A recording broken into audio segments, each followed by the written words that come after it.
നമസ്കാരം. News trends ആരംഭിക്കുകയാണ്. ഇന്ന് ഓശാന ഞായറാണ്. ക്രൈസ്തവരെ സംബന്ധിച്ച് ഏറെ പരിശുദ്ധമായ പരിപാവനമായ ഒരു ദിവസമാണ്. ഈ ദിവസം, ഈ ഞായറാഴ്ച ദിവസം ആരാധനാലയങ്ങളിൽ വലിയ തിരക്കാണ്. പ്രത്യേകിച്ച് ഇതൊരു തീർത്ഥാടന മാസമാണ് കടന്നു പോകുന്നത്. അതുകൊണ്ട് തന്നെ ഈ ദിവസങ്ങൾക്ക് ഏറെ പ്രത്യേകതയുണ്ട്. കേരളത്തിൽ തെരഞ്ഞെടുപ്പ് കാലഘട്ടമാണ്. ഈ തെരഞ്ഞെടുപ്പ് കാലഘട്ടത്തിൽ സ്ഥാനാർത്ഥികളെ സംബന്ധിച്ചും ഏറെ വെല്ലുവിളികളുണ്ട്. ഇന്നത്തെ ദിവസത്തിൻ്റെ പ്രത്യേകത, എല്ലാ സ്ഥാനാർത്ഥികളും ആരാധനാലയങ്ങൾ കേന്ദ്രീകരിച്ചുകൊണ്ടായിരിക്കും വോട്ടഭ്യർത്ഥനയുമായി രാവിലെ മുതലുണ്ടായത്. സംസ്ഥാനത്തെ എല്ലാ മണ്ഡലങ്ങളിൽ നിന്നുമുള്ള ഒരു കാഴ്ച രാവിലെ മുതൽ പുറത്തു വരുന്നത് അതാണ്. ഓശാന ഞായറിൽ കുരുത്തോല പ്രദക്ഷിണത്തിലൊക്കെ പങ്കെടുക്കുന്ന പല സ്ഥാനാർത്ഥികളെയും രാവിലെ മുതൽ നമ്മൾ കണ്ടു കഴിഞ്ഞു. എന്തായാലും ഇനി 34 ദിവസങ്ങൾ മാത്രമാണ് ശേഷിക്കുന്നത്. അതുകൊണ്ട് ഈ ദിവസങ്ങൾക്കുള്ളിൽ പരമാവധി വോട്ട് ഉറപ്പിച്ചുകൊണ്ട് തെരഞ്ഞെടുപ്പ് രംഗത്ത് സജീവമാകാനാണ് എല്ലാ സ്ഥാനാർത്ഥികളും മത്സരിക്കുന്നത്. നമുക്ക് ഈ വോട്ട് കാഴ്ചകളിലേക്ക് തന്നെ ആദ്യം തന്നെ പോകാം. രാജ്യം തെരഞ്ഞെടുപ്പിലേക്ക്. Co presented by Berger paints, 100 years of trust. Thrissur ഈ തെരഞ്ഞെടുപ്പിലെ ഏറ്റവും ശ്രദ്ധേയമായ മണ്ഡലമാണ്. അട്ടിമറികൾക്കും അടിയൊഴുക്കുകൾക്കും ഏറെ സാധ്യതയുണ്ട് ഇത്തവണ തൃശൂരിൽ. വോട്ടെടുപ്പിന് 34 ദിവസം മാത്രം ശേഷിക്കെ തൃശൂരിൻ്റെ രാഷ്ട്രീയമാണ് ഇന്നത്തെ വാർത്താ ദിനത്തിൽ ന്യൂസ് 18 വിശദമായി തന്നെ നമ്മൾ പരിശോധിക്കുന്നത്. ആരെടുക്കും തൃശൂർ? തൃശൂരിൻ്റെ വാർത്താ മനസ്സ് ആർക്കൊപ്പമാണ്? എന്താണ് ഇവിടുത്തെ സാഹചര്യങ്ങൾ? ഒപ്പം മാറിമറിയുന്ന രാഷ്ട്രീയ വിഷയങ്ങളോട് തൃശ്ശൂരുകാർ എങ്ങനെ പ്രതികരിക്കുന്നുണ്ട്? ഇന്നത്തെ ഒരു പകൽ ദിനം പൂർണ്ണമായും ന്യൂസ് 18 വാർത്താ സംഘം തൃശ്ശൂരിലുണ്ട്. തൃശ്ശൂരിൻ്റെ രാഷ്ട്രീയത്തിനൊപ്പമാണ് ഞങ്ങൾ സഞ്ചരിക്കുന്നത്. വൈകിട്ട് തേക്കിൻകായട് മൈതാനിയിൽ നടക്കുന്ന വലിയ പരിപാടിയിൽ തൃശ്ശൂരിൻ്റെ രാഷ്ട്രീയം നേരിട്ടറിയാനുള്ള ചർച്ചകളും ഞങ്ങൾ സംഘടിപ്പിച്ചിട്ടുണ്ട്. ഇന്നത്തെ ഒരു പകൽ ദിനത്തിൽ പൂർണ്ണമായും സ്ഥാനാർത്ഥികൾക്കൊപ്പം തൃശ്ശൂരിലെ വോട്ടർമാർക്കും ഒപ്പമാണ് ന്യൂസ് 18 സഞ്ചരിക്കുന്നത്. എല്ലാവർക്കും സ്വാഗതം.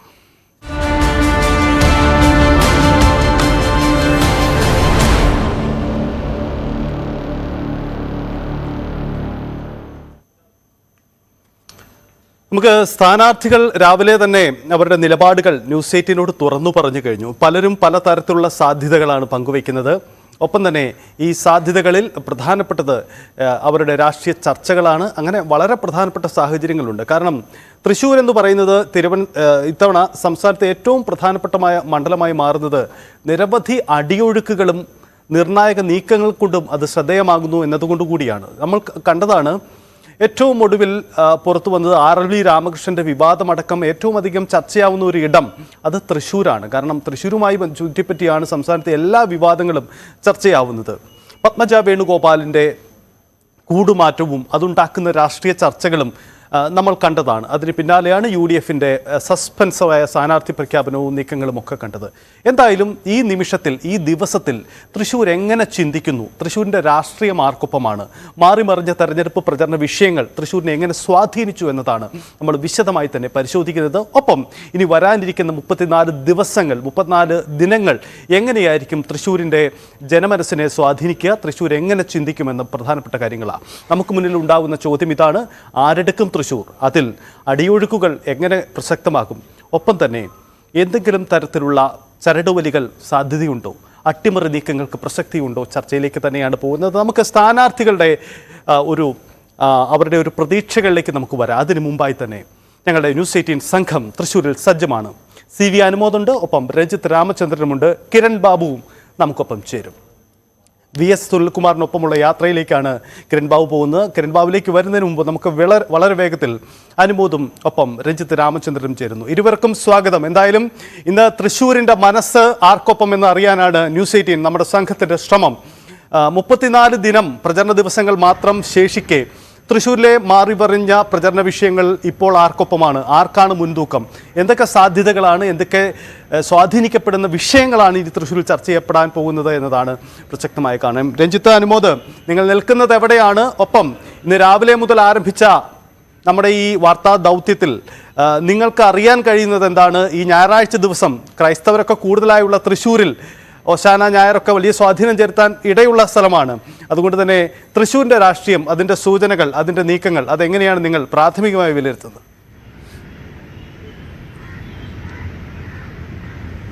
സൈത്ത്, ഞാനിപ്പോൾ ഉള്ളത് വടക്കുംനാഥന്റെ തെക്കേ ഗോപുര നടയിലാണ്. തെക്കേ ഗോപുര നട നമുക്കറിയാം തൃശ്ശൂർ പൂരത്തിനൊക്കെ ഒരുപാട് പ്രാധാന്യമുള്ള ഒരു പ്രദേശമാണ്. ഇവിടെ ആളുകളൊക്കെ ഈ പ്രദേശങ്ങളിലൊക്കെ ഇത് വലിയ മൈതാനത്ത് ഒത്തിരി ആളുകൾ പല സ്ഥലങ്ങളിലായി ഇരിക്കുന്നുണ്ട്. നമുക്ക് അവരുടെയൊക്കെ അഭിപ്രായം തേടണം. അപ്പോൾ ഞാനും അനുമോദും കിരൺ ബാബുവും രാവിലെ മുതൽ തന്നെ ഞങ്ങളിവിടെ സജീവമായി ഉണ്ട്. നമ്മൾ രാവിലെ കണ്ടതാണ് ഈ ഓശാന ഞായർ ദിവസം വിശ്വാസികളെ കാണാനായി സുരേഷ് ഗോപി എത്തുന്നതും പള്ളിയിൽ കയറി ഏതാണ്ട് 1 മണിക്കൂറോളം പ്രാർത്ഥിക്കുന്നതും ചടങ്ങിൽ പങ്കെടുത്ത് മടങ്ങുന്നതുമൊക്കെ നമ്മൾ കണ്ടതാണ്. അതിനുശേഷമാണ് നമ്മൾ സുരേഷ് ഗോപിക്കൊപ്പം യാത്ര ചെയ്ത് അദ്ദേഹത്തിന്റെ ഈ തെരഞ്ഞെടുപ്പുമായി ബന്ധപ്പെട്ട ചില കാര്യങ്ങൾ സംസാരിക്കുകയും മറ്റും ചെയ്തത്.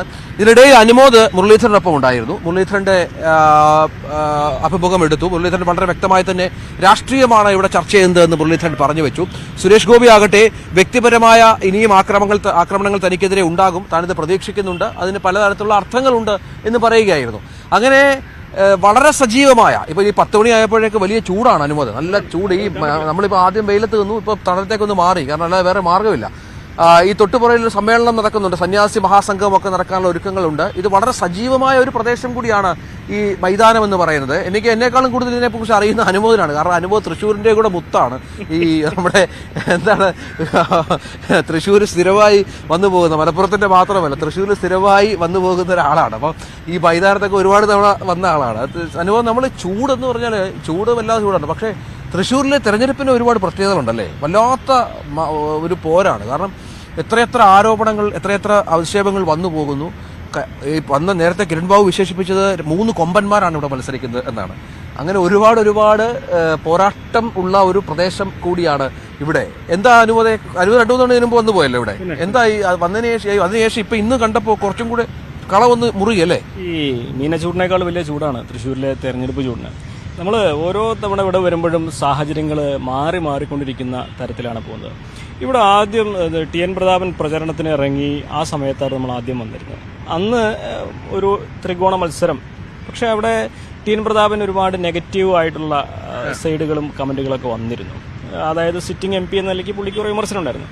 പക്ഷേ മുരളീധരൻ വന്നതോടെ കളങ്ങ് മാറി. ഇപ്പോൾ കേരളത്തിലെ തന്നെ ഏറ്റവും ശക്തമായ മത്സരം നടക്കുന്ന ഒരു സ്ഥലമാണ്.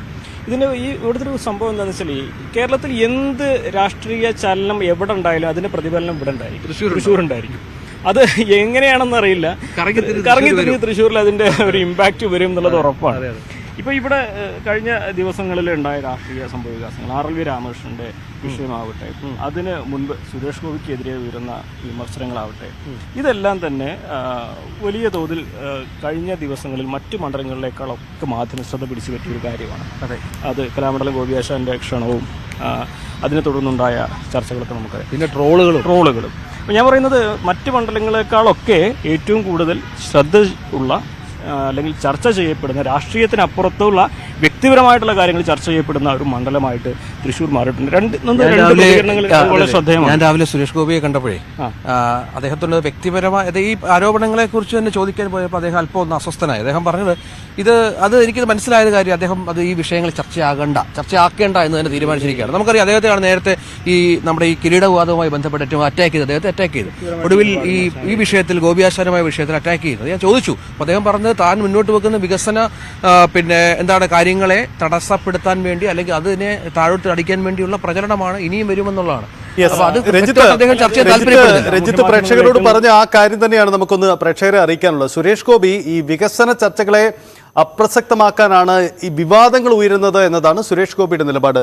രഞ്ജിത്ത് സൂചിപ്പിച്ച പോലെ രഞ്ജിത്തിനോട് തന്നെയാണ് സുരേഷ് ഗോപി ആ കാര്യങ്ങൾ പറഞ്ഞത്. നമുക്ക് വേഗത്തിൽ സുരേഷ് ഗോപി എന്താണ് പറഞ്ഞതെന്ന് കൂടി കേട്ട ശേഷം തെരഞ്ഞെടുപ്പ് വിശേഷത്തിലേക്ക് വരാം.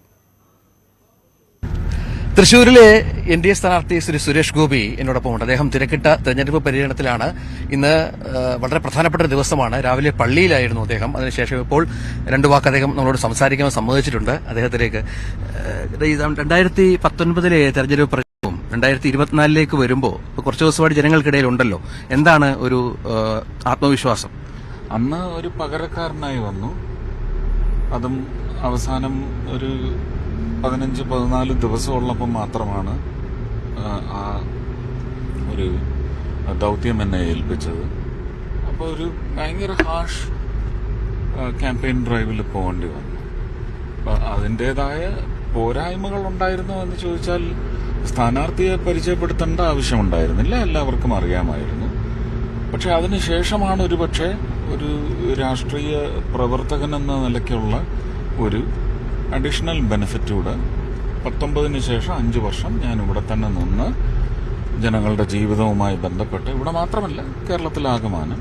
അപ്പോൾ അതിൻ്റെ ഒരു പഠനം അവർക്ക് കിട്ടിയതിൻ്റെ ബലമാണ് 24-ൽ എനിക്ക് അധികമായിട്ട് ഉള്ളത്. അതാണ് അതിൻ്റെ വ്യത്യാസം. ഈ പല രാഷ്ട്രീയ എതിരാളികൾക്ക് പലപ്പോഴും കേരളത്തിൽ ഏറ്റവും കൂടുതൽ ടാർഗറ്റ് ആകുന്ന സ്ഥാനം സുരേഷ് ഗോപി ആകുന്നത് എന്തുകൊണ്ടായിരിക്കും? വ്യക്തിപരമായി അതൊന്നും ഞാൻ നോക്കാറില്ല. അതൊക്കെ അവരുടെ ആവശ്യം, എനിക്കത് പ്രശ്നമല്ല. അതിനെയൊക്കെ അതിജീവിച്ച് മുന്നോട്ട് പോകാനുള്ള കരുത്തുണ്ടെന്നുള്ളതാണ് പറഞ്ഞു. എനിക്കത് പ്രശ്നമേ അല്ല, അതെന്റെ നോട്ടവുമല്ല. അവരങ്ങനെ പലതും പറയും, അതൊന്നും ഞാൻ ശ്രദ്ധിക്കേണ്ടതില്ല. കാരണം അത് എന്നെ സംബന്ധിക്കുന്നതല്ല. അതിന്റെ മുന്നിലോ പിന്നിലോ അവരുടെയൊക്കെ തന്നെ നാമം അങ്ങ് ചേർത്താണ്.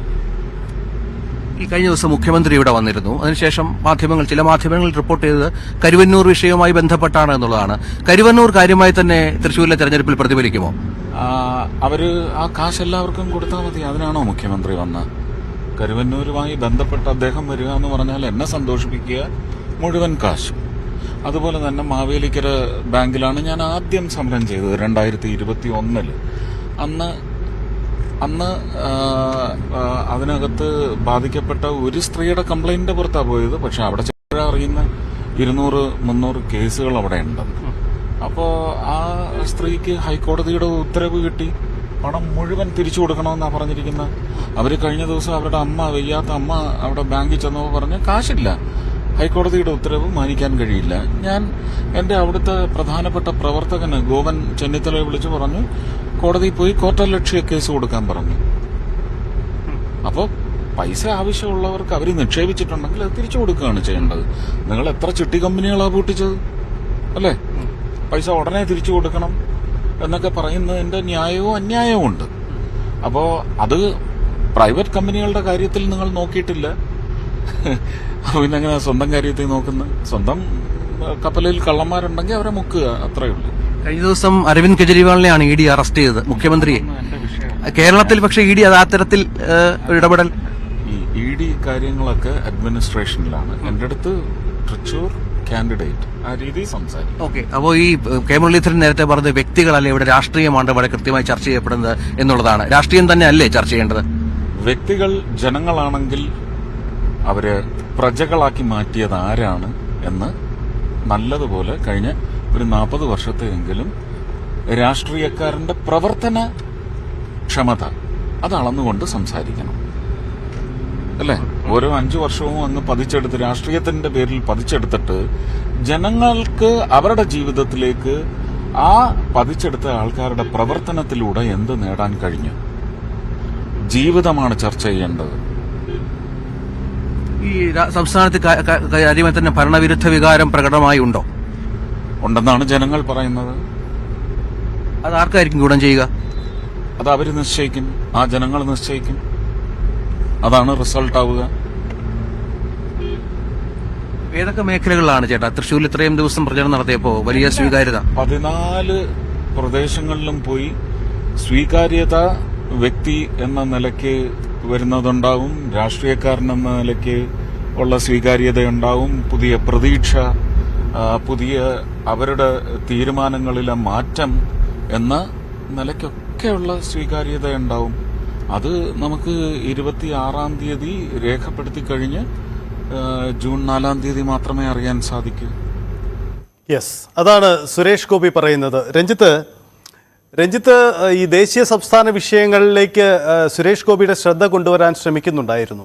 പ്രത്യേകിച്ച് ഇ ഡി കേസൊക്കെ പരാമർശിച്ചപ്പോൾ ഞാനതിൽ കക്ഷിയേ അല്ല എന്നാണ് സുരേഷ് ഗോപി പറയുന്നത്. എനിക്ക് തോന്നുന്നു തൃശ്ശൂരിൻ്റെ രാഷ്ട്രീയം, തൃശ്ശൂരിലെ പ്രചരണ വിഷയം ഇതിൽ മാത്രം ഫോക്കസ് ചെയ്തുകൊണ്ട് മറ്റ് വിഷയങ്ങളെ ഞാൻ ഇപ്പോൾ എൻ്റെ വിഷയമല്ല എന്നൊരു നിലപാടെടുക്കുകയാണ് സുരേഷ് ഗോപി എന്ന് തോന്നുന്നു. എനിക്ക് തോന്നുന്നു ഒരു ടാർഗറ്റ് മൂവ്മെൻ്റ് ആണ് സുരേഷ് ഗോപി അവിടെ ഇത്തവണത്തെ തെരഞ്ഞെടുപ്പിൽ ലക്ഷ്യമിടുന്നതെന്ന് തോന്നുന്നു. അങ്ങനെയാണോ പൊതുവിൽ BJP ക്യാമ്പിൻ്റെ ഒരു പ്രചരണ തന്ത്രവും നീക്കവും അങ്ങനെ തന്നെയാണോ?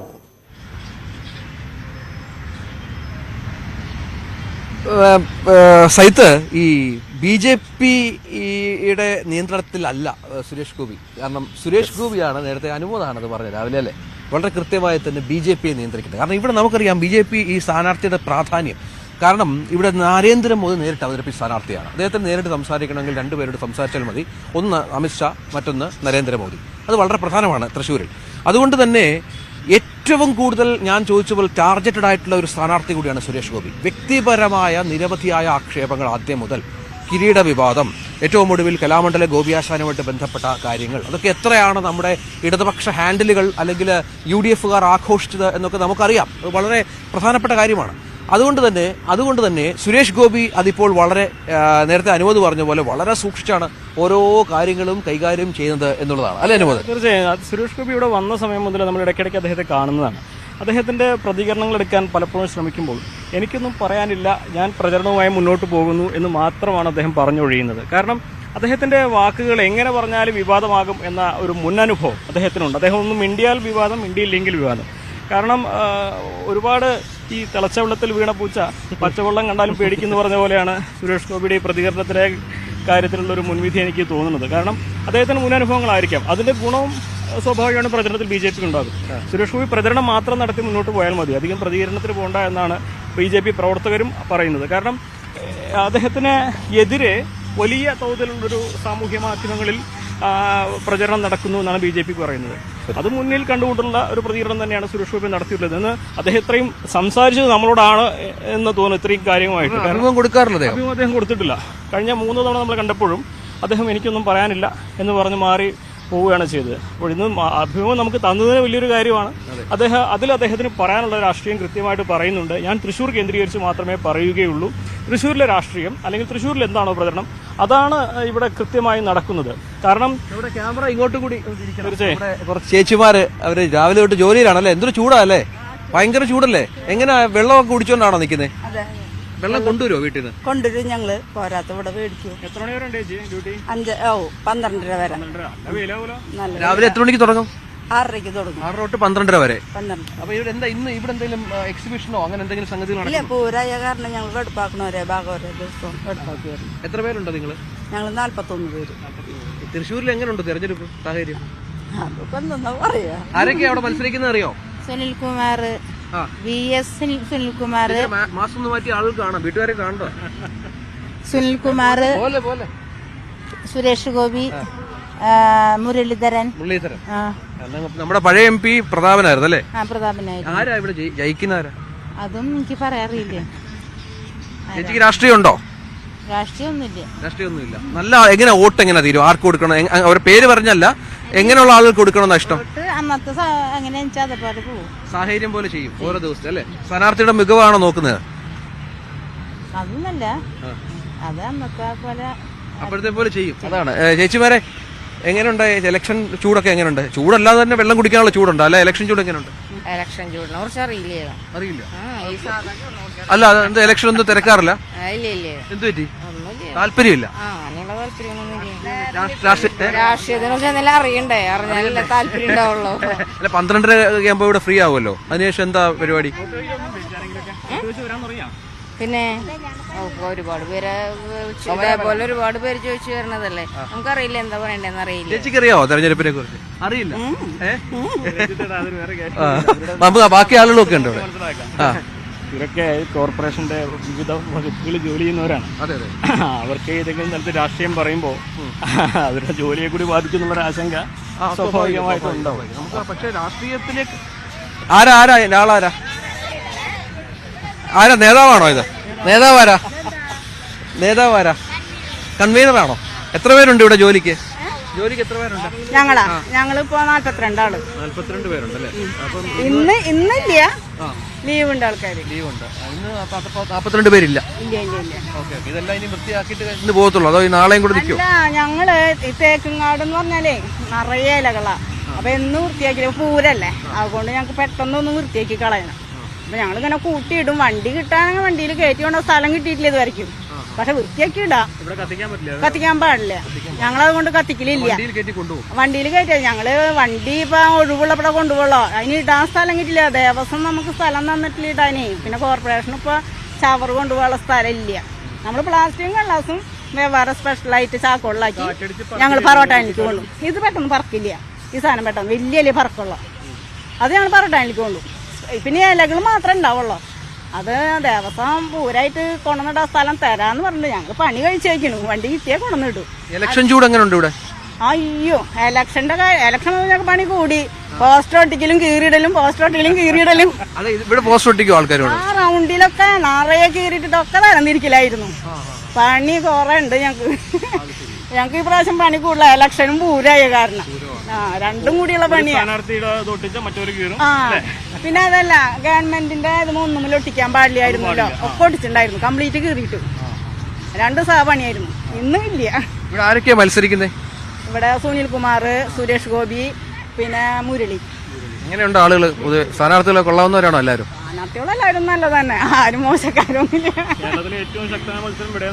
അതെ, വലിയ മത്സരമാണല്ലേ? ആ വലിയ മത്സരം. വീട്ടിലേക്ക് സ്ഥാനാർത്ഥികൾ ഇല്ലല്ലോ, അവരെ അനുയായികളല്ലേ. ആ അതൊക്കെ വരില്ല, അതൊക്കെ വരും. സ്ഥാനാർത്ഥികൾ ഇങ്ങനെ റോഡ് ഷോ പോലെ പോവല്ലോ. ഞങ്ങളെ സുനിൽകുമാർ ഞങ്ങളെ പറമ്പിൽ ഡെയിലി കാണുന്ന കാരണം ഇടയ്ക്കിടയ്ക്ക് വരും. ആള് പൂരം പ്രമാണിച്ച അവിടെ തന്നെയാണ്. ആ എല്ലാ കൊല്ലം ഉണ്ടാവും ആള് പറമ്പില്. സ്ഥാനാർത്ഥി ആണെങ്കിലും അല്ലെങ്കിൽ ആളുണ്ടാവും ഇവിടെ. അതാണ് ചേച്ചി പറഞ്ഞ പോയിന്റ്. ഇവിടെ മുരളീധരനാണെങ്കിലും സുരേഷ് ഗോപി ആണെങ്കിലും അവര് കർമ്മം കൊണ്ട് തൃശ്ശൂരുകാരാണ്, ജന്മം കൊണ്ട് പൂർണ്ണമായിട്ടാണെന്ന് പറയാൻ കഴിയില്ല. പ്രത്യേകിച്ച് സുരേഷ് ഗോപി. പക്ഷെ സുനിൽകുമാർ അങ്ങനെയല്ല. സുനിൽകുമാർ ഇവിടുത്തുകാരനാണ്. നമ്മൾ തന്നെ ഇവിടെ ഓരോ വിശേഷങ്ങൾക്ക് തൃശ്ശൂർ പൂരമാവട്ടെ, പുലികളി ആവട്ടെ, കുമ്മാട്ടിക്കളി ആവട്ടെ, അങ്ങനെ എന്താവട്ടെ, എല്ലാത്തരം കളികളുടെ ഒരു നാടാണല്ലേ തൃശ്ശൂരിന്റെ പോലെ ഉത്സവങ്ങളിലില്ലാത്ത കളിയുണ്ടോ? ഈ രഞ്ജിത്ത്, അനുമോദം, എന്തായാലും ഈ വ്യക്തി അധിഷ്ഠിതമാണല്ല അവിടെ, വ്യക്തി അധിഷ്ഠിതമാണ് രാഷ്ട്രീയം എന്നതാണ് തൃശ്ശൂരിന്റെ പൊതുവെ വരുന്ന ചിത്രം. നേരത്തെ നിങ്ങൾ ഈ സുരേഷ് ഗോപിയുടെ കാര്യം പറഞ്ഞതുപോലെ സുരേഷ് ഗോപി BJPയുടെ നേതൃത്വത്തിന് മാറി നിന്നുകൊണ്ട് സ്വന്തമായ ഒരു സ്ട്രാറ്റജിയിലാണ് തൃശ്ശൂരിൽ മുന്നോട്ട് പോകുന്നത് എന്നതാണ് സുരേഷ് ഗോപിയുടെ ആ ക്യാമ്പിൻ്റെ ഒരു പ്രത്യേകത. നമുക്ക് UDFന്റെ കൂടി നോക്കാം. കാരണം അവിടെ മുരളീധരൻ ഒരു സർപ്രൈസ് സ്ഥാനാർത്ഥിയായി വന്നതാണ്. അപ്പം അവിടെ വ്യക്തികളല്ല ഇത്തവണ ഏറ്റുമുട്ടുന്നത്. തൃശ്ശൂരിൽ കൃത്യമായ രാഷ്ട്രീയ ഏറ്റുമുട്ടൽ ഉണ്ട് എന്നതാണ് മുരളീധരൻ പറയുന്നത്. ഒപ്പം ഈ കരുണാകരൻ്റെ മക്കൾ അവിടെ വിജയിക്കില്ല എന്നൊരു പേരുദോഷമുണ്ട്. കാരണം പത്മജ പലതവണ മത്സരിച്ച് പരാജയപ്പെട്ടതാണ്. പക്ഷേ ഇത്തവണ ആ പേരുദോഷമൊക്കെ മാറ്റും എന്നുകൂടി കെ മുരളീധരൻ പറയുന്നുണ്ട്. നമുക്ക് വേഗത്തിൽ കെ മുരളീധരൻ അനുമോദനോട് സംസാരിച്ച ആ വാക്കുകൾ കൂടി കേട്ട ശേഷം തൃശ്ശൂരിൻ്റെ മറ്റു രാഷ്ട്രീയത്തിലേക്ക് മടങ്ങി വരാം. ഇപ്പോൾ നമ്മോടൊപ്പം ചേരുന്നത് തൃശ്ശൂരിലെ UDF സ്ഥാനാർത്ഥി കെ മുരളീധരനാണ്. മുരളിയുടെ നമസ്കാരം. ഇപ്പോൾ പ്രചാരണത്തിന്റെ ആദ്യഘട്ടം അതിന്റെ അവസാന ഭാഗത്തിലെത്തിയെന്നാണ് അറിയുന്നത് അല്ലേ? എങ്ങനെയാണ് അതിന്റെ ഒരു ആദ്യഘട്ടം ഏതാണ്ട് പൂർത്തിയായി. ഇനിയിപ്പോൾ 2ാം ഘട്ടം തുടങ്ങുക. എല്ലായിടത്തും നല്ല റെസ്പോൺസാണ്. വിജയ പ്രതീക്ഷ നന്നായിട്ടുണ്ട്. നെഗറ്റീവായിട്ടൊന്നും സംഭവിക്കില്ല. ഈ തൃശ്ശൂരിലേക്ക് വരുമ്പോൾ ഒരു സർപ്രൈസ് എൻട്രി ആയിട്ട്, സർജിക്കൽ സ്ട്രൈക്ക് ആയിട്ടാണ് അങ്ങയുടെ തൃശ്ശൂരിലെ ഒരു എൻട്രി വിലയിരുത്തിയിരുന്നത്. അതിനെ സാധൂകരിക്കുന്ന പ്രവർത്തനങ്ങളാണ് ഇപ്പോൾ UDFന്റെ താഴെ തട്ട് മുതലേക്ക് പ്രവർത്തിക്കുക. എണ്ണയിട്ട യന്ത്രം പോലെയാണ് UDF നേതൃത്വവും താഴെ തട്ടിലൊക്കെ പ്രവർത്തനം. ഇത് മുൻവിധികൾ പലതും ഉണ്ടായിരുന്നു. കെ കരുണാകരന്റെ മക്കൾ തൃശ്ശൂരിൽ ജയിക്കില്ല എന്നുള്ള പ്രചാരണം ഒരു വശം നടക്കും. അത് ഇത്തവണത്തോടെ ആ പ്രചരണം അവസാനിക്കും. അത് അവസാനിപ്പിക്കും തീർച്ചയായിട്ടും. അത് ജനങ്ങൾ തവണ കോൺഗ്രസിന്റെയും UDFന്റെയും ഒപ്പമാണ്. അതുകൊണ്ട് തന്നെ നല്ല വിജയം തവണ തൃശ്ശൂരുണ്ടാവും. മറ്റ് രീതിയിലുള്ള എല്ലാ പ്രചരണങ്ങളും അത് പരാജയം മുന്നിൽ കണ്ടുകൊണ്ടുള്ള പ്രചരണങ്ങളാണ്. അത് ഇനി ഈ മണ്ണിൽ ചെലവാവില്ല. ഈ എന്തൊക്കെ കാര്യങ്ങളാണ് നമ്മളിവിടെ തൃശ്ശൂരിൽ മുഖ്യ പ്രചരണ വിഷയമാക്കിയെടുത്തിട്ടുള്ളത്? അല്ല, ഇന്ത്യയിൽ കോൺഗ്രസ് വരേണ്ടതിന്റെ അനിവാര്യത. BJPയെ നേരിടാൻ ശക്തിയുള്ള ഏക പാർട്ടി കോൺഗ്രസ്സാണ് ഇന്ത്യ രാജ്യത്ത്. ഇടതുപക്ഷം 2 വെള്ളത്തിലും ചവിട്ടുകയാണ്. ഇവിടെ കോൺഗ്രസിനെ കുറ്റം പറയുക. മറ്റ് സ്റ്റേറ്റുകളിൽ കോൺഗ്രസിനോടൊപ്പം സഖ്യം, ബംഗാളിൽ സഖ്യം, ത്രിപുരയിൽ സഖ്യം, രാജസ്ഥാനിലും സഖ്യം. അങ്ങനെയുള്ള പാർട്ടിയാണ് ഇവിടെ വന്ന് കോൺഗ്രസിനെ കുറ്റം പറയുന്നത്. അപ്പോൾ ഇവർക്ക് ഒരു ദേശീയ നയമില്ല. ദേശീയ നയമില്ലാത്ത പാർട്ടിയായി ഇടതുപക്ഷം മാറി. അതോടൊപ്പം തന്നെ കോൺഗ്രസിന്റെ അനിവാര്യത. ഇത് രണ്ടുമാണ് ഞങ്ങളുടെ മുഖ്യ പ്രചരണം.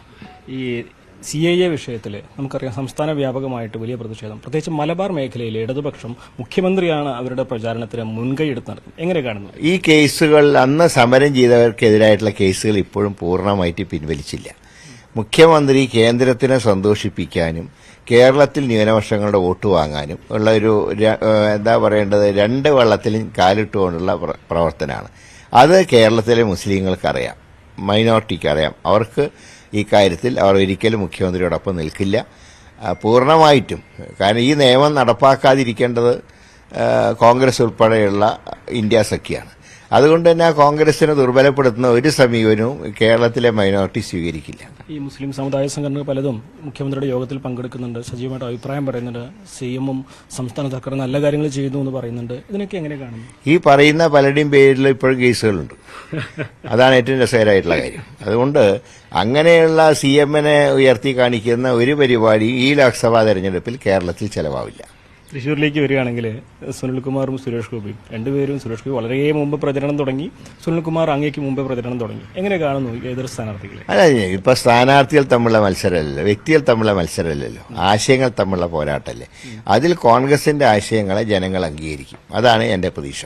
ഈ കേരളത്തിൽ തന്നെ ഏറ്റവും അധികം ചർച്ച ചെയ്യുന്നൊരു മണ്ഡലമായിട്ട് തൃശ്ശൂർ മാറിയിട്ടുണ്ട്. സുരേഷ് ഗോപിയുടെ സാന്നിധ്യം കൊണ്ടാണ്. സോഷ്യൽ മീഡിയയിൽ പല പ്രചാരണങ്ങൾ നടക്കുന്നുണ്ട്. അതേപോലെ തന്നെ പല ഗിമ്മിക്കുകളിൽ നിന്നൊക്കെ എതിരാളികൾ പറയുന്ന പ്രവർത്തനങ്ങൾ ഇടതുപക്ഷത്തിന്റെയും സുരേഷ് ഗോപിയും ഭാഗത്തുനിന്നുണ്ടാവുന്നു. കോൺഗ്രസിന്റെ എങ്ങനെയാണ് ഇത് നേരിടുന്നത്? അല്ല, അതൊന്നും ഒരു രാഷ്ട്രീയം പറഞ്ഞുകൊണ്ട് വേണം ഇലക്ഷനെ നേരിടാൻ. അല്ലാതെ വ്യക്തികളെ അധിക്ഷേപിച്ചുകൊണ്ടോ അല്ലെങ്കിൽ ആരെയെങ്കിലും കുറ്റപ്പെടുത്തിക്കൊണ്ടോ അല്ല പ്രചരണം നടത്തേണ്ടത്. ആശയങ്ങൾ തമ്മിലുള്ള പോരാട്ടങ്ങളിൽ അതിൻ്റേതായിട്ടുള്ള മാന്യത പുലർത്തണം. പക്ഷേ ചില സന്ദർഭങ്ങളിൽ ഇടതുപക്ഷവും പിന്നെ BJPക്ക് അങ്ങനത്തെ ഒരു ഏർപ്പാടേ ഇല്ല, അവരൊട്ടും കാണിക്കില്ല. ഏതായാലും ഇതിനെയൊക്കെ ജനങ്ങൾക്കറിയാം. ജനങ്ങളും പത്രം വായിക്കുന്നവരും TV കാണുന്നവരുമാണ്. അതുകൊണ്ട് ഇതൊന്നും ഈ മണ്ണിൽ ചെലവാവില്ല. എങ്ങനെ ഈ ഇപ്പോൾ കുറേ ദിവസമായി പത്മജ BJPയിലേക്ക് പോയിട്ട് അവർ പല വേദികളിലും സജീവമായിട്ടെന്ന് പറയുന്നത് കരുണാകരൻ്റെ മക്കളെ കോൺഗ്രസ് ജയിപ്പിക്കില്ല, കരുണാകരൻ്റെ മക്കളെ തൃശ്ശൂരിൽ ജയിപ്പിക്കില്ല എന്നുള്ളതാണ്. സ്വന്തം കുടുംബത്തിൽ നിന്ന് ഇത്തരം കാര്യങ്ങൾ വീണ്ടും ആവർത്തിച്ച് മറുചേരിയിൽ നിന്നിട്ട് അതിന് വ്യക്തിപരമായിട്ട് വിഷമം തോന്നുന്നുണ്ട്? അതിനൊരു പ്രയാസമില്ല. അങ്ങനത്തെ ഞാൻ പറഞ്ഞില്ല, അത് മൊത്തത്തിൽ നടത്തുന്ന ഒരു പ്രചാരണമാണ്. അത് ഇത്തവണ ഇവിടെ ആവർത്തിക്കില്ല. കാലം മാറി, അതിനനുസരിച്ച് സാഹചര്യങ്ങളും മാറിയിട്ടുണ്ട്. കോൺഗ്രസ് ഒറ്റക്കെട്ടാണ് പോലെ, ഒറ്റക്കെട്ടായിട്ട് UDF ഒറ്റക്കെട്ടാണ്. എങ്ങനെയുണ്ട് ഈ ഇതുവരെയുള്ള പ്രചരണ റെസ്പോൺസ്? ഇതുവരെയുള്ളത് പൂർണ്ണ സംതൃപ്തിയുണ്ട്. ഒരുപാട് സമയം കൂടുതൽ കിട്ടുന്നത് എങ്ങനെ കാണുന്നു പ്രചരണത്തിന്? രണ്ട് കാര്യമാണ്. ഒന്ന് കാലാവസ്ഥ, രണ്ട് സാമ്പത്തികം. ഇത് രണ്ട്. യെസ്, മുരളീധരന്റെ വാക്കുകളാണ് കേട്ടത്. തൃശ്ശൂരിൽ രാഷ്ട്രീയമാണ് ചർച്ച ചെയ്യുന്നത്. അത് ഇത്തവണ UDF രാഷ്ട്രീയത്തിനൊപ്പമാണ്. കരുണാകരന്റെ മക്കൾ വിജയിക്കുന്നില്ല എന്ന ആക്ഷേപത്തിന് ഇത്തവണ പരിഹാരമെന്നൊക്കെയാണ് മുരളീധരന്റെ അവകാശവാദം. അനുമോദ്, മുരളീധരൻ പറയുന്നത് തനിക്ക് വലിയ അവിടെ മെച്ചമുണ്ട്, അല്ലെങ്കിൽ താനാണ് മുന്നിലെന്ന അവകാശവാദമാണ് മുരളീധരൻ മുന്നോട്ട് വയ്ക്കാൻ ശ്രമിക്കുന്നത്. പക്ഷെ ഒരു കാര്യം വ്യക്തമാണ്, UDFനകത്ത് തുടക്കത്തിൽ ഒരു ആശയക്കുഴപ്പം പ്രകടമായ ഇടമാണ് തൃശ്ശൂർ. കാരണം പത്മജ മാറിയതോടെ സ്ഥാനാർത്ഥി മാറ്റം അടക്കമുള്ള കാര്യങ്ങളുണ്ടാവുന്നു. ആദ്യം എഴുതിയ ചുവരെഴുത്ത് മായ്ക്കേണ്ടി വരുന്നു. ഇങ്ങനെ പല ആശയക്കുഴപ്പം പ്രവർത്തകരിലും വോട്ടർമാരിലും ഉണ്ടാക്കിയിട്ടാണ് UDF സ്ഥാനാർത്ഥിയായി പിന്നീട് മുരളീധരൻ അവിടെ വരുന്നത്. മുരളിയുടെ ഇപ്പോഴത്തെ നീക്കം എന്താണ്? തൃശ്ശൂര് മുരളിയുടെ ഒരു മേഖലയാണ് എന്ന് പറയുമ്പോഴും രാഷ്ട്രീയമായ ഏറ്റുമുട്ടലുകളിന് മുരളി തൃശ്ശൂരിൽ മുൻകാലങ്ങളിൽ വലിയ അനുഭവങ്ങളില്ല. അതുകൊണ്ട് തന്നെ ഈ ആശയക്കുഴപ്പം പൊതുവിൽ UDF അണികൾക്കിടയിലും വോട്ടർമാർക്കിടയിലും ഉണ്ടായിട്ടുണ്ടോ, അതോ അത് മാറിക്കഴിഞ്ഞോ? എന്താണ് അവിടുത്തെ ആ സാഹചര്യം, രാഷ്ട്രീയം? ഈ തൃശ്ശൂരിലെ കോൺഗ്രസിന്റെ ഒരു അവസ്ഥ എന്ന് പറഞ്ഞാൽ ഇപ്പോൾ BJPയിലേക്ക് പത്മജ പോയതാണ് ഇവിടെ ഏറ്റവും പ്രധാനപ്പെട്ട കോൺഗ്രസിന് മുമ്പിലുള്ള ഒരു വലിയ പ്രശ്നം. പത്മജ പ്രചരണത്തിന് വന്നില്ലേ? അല്ല, പ്രചരണത്തിൽ ഇറങ്ങണ്ടെന്ന് പറഞ്ഞിട്ടുണ്ട് BJP നടത്തുന്നത്. ഇപ്പം ഇവിടെ മണ്ഡലം നിലനിർത്തേണ്ടത് കോൺഗ്രസിന്റെ അഭിമാന പ്രശ്നമാണ്.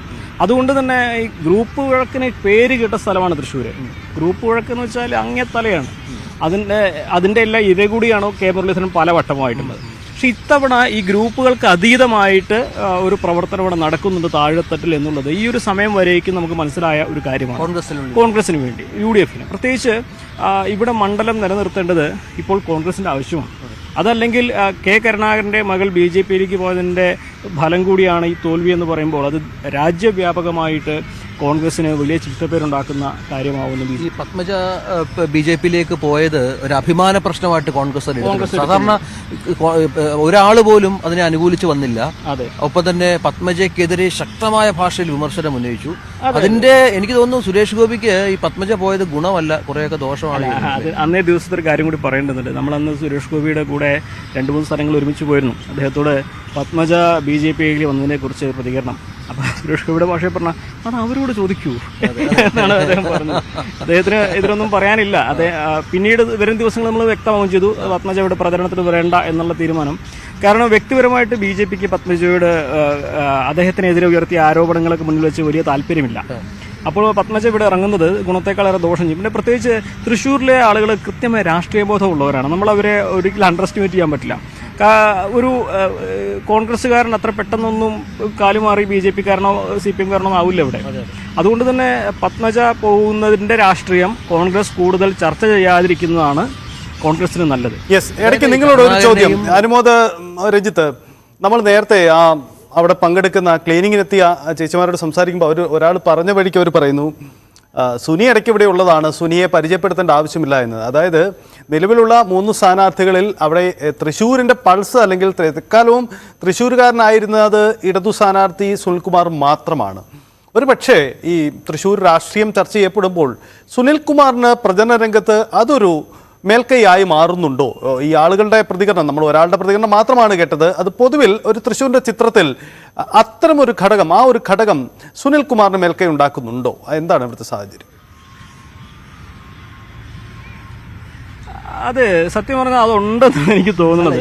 നമ്മളിവിടെ വന്നപ്പോ ഈ പൂരം എന്ന് പറഞ്ഞാൽ ശരിക്കും തൃശ്ശൂരിൻ്റെ രാഷ്ട്രീയം നമ്മൾ പരിശോധിക്കുകയായിരുന്നു. യെസ്, എന്തായാലും കൃത്യമായ രാഷ്ട്രീയ പോര് നടക്കുന്ന ഇടമാണ് തൃശ്ശൂർ. ഇത്തവണ ഒരുപക്ഷെ ലോക്സഭാ തെരഞ്ഞെടുപ്പിന് മുമ്പ് തൃശ്ശൂർ ഇത്ര വലിയ ഒരു രാഷ്ട്രീയ പോരിലേക്ക് കടക്കുമെന്ന് ആരും പ്രതീക്ഷിച്ചതല്ല. പക്ഷേ നേരെ വിപരീതമാണ് സംഭവിച്ചത്. തൃശ്ശൂരാണ് എല്ലാ അർത്ഥത്തിലും കേരളത്തിലെ ഏറ്റവും വലിയ രാഷ്ട്രീയ പോരാട്ടത്തിൻ്റെ കളമൊരുക്കലായി മാറിയ ഇടം എന്നതാണ് പ്രത്യേകത. നമ്മൾ പറഞ്ഞു വന്നത് VS സുനിൽകുമാർ മന്ത്രിയായി അവിടെ നിന്നിരുന്ന ആളാണ്, തൃശ്ശൂരിനെ അടുത്തറിയുന്ന ആളാണ്. അങ്ങനെയുള്ള പ്രത്യേകതകളൊക്കെ ഉണ്ട്. കാരണം തൃശ്ശൂരിനെ സംബന്ധിച്ച് അവിടുത്തെ ഭാഷയിൽ പോലും ഒരു പ്രാദേശികവാദം അല്ലെങ്കിൽ ഒരു പ്രാദേശിക മുഖം തൃശ്ശൂരിൻ്റേത് മാത്രമായി ചർച്ച ചെയ്യപ്പെടുന്ന ഇടമാണ്. അതിനെയൊക്കെ പ്രതിനിധീകരിക്കാൻ കഴിയുന്ന ഒരാൾ സുനിൽകുമാർ മാത്രമാണ് എന്ന തരത്തിൽ ഒരുപക്ഷെ ചർച്ച വീഴും. ഒരുപക്ഷെ പ്രേക്ഷകർക്കാണ് നമ്മൾ കൊടുക്കുന്ന ദൃശ്യങ്ങൾ തന്നെ സുനിൽകുമാറിനെ മുന്നിൽ നിർത്തിച്ചുകൊണ്ടുള്ള ജാഥയിൽ എഴുതി വെക്കുന്ന ചെറിയ തൃശ്ശൂർ സ്ലാങ് പോലുമുണ്ട്. അങ്ങനെ ഞാൻ തൃശ്ശൂരുകാരനാണ്, ഞാനിവിടെ ഉണ്ട് എന്ന് പറയാൻ കൂടി സുനിൽകുമാർ ശ്രമിക്കുന്നു. അങ്ങനെയാണോ നിങ്ങൾ വിലയിരുത്തുന്നത്?